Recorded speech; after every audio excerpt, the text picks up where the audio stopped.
اے بنی اسرائیل، میری وہ نعمت یاد کرو جو میں نے تم کو عطا کی تھی،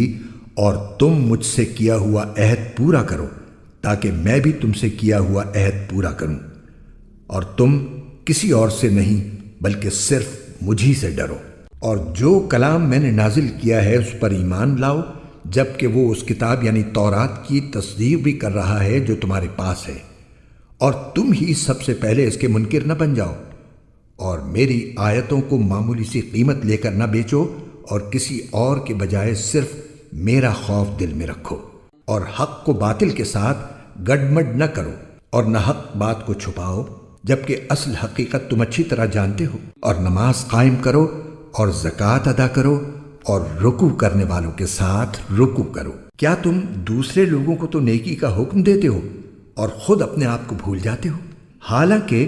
تم کتاب کی تلاوت بھی کرتے ہو، کیا تمہیں اتنی بھی سمجھ نہیں؟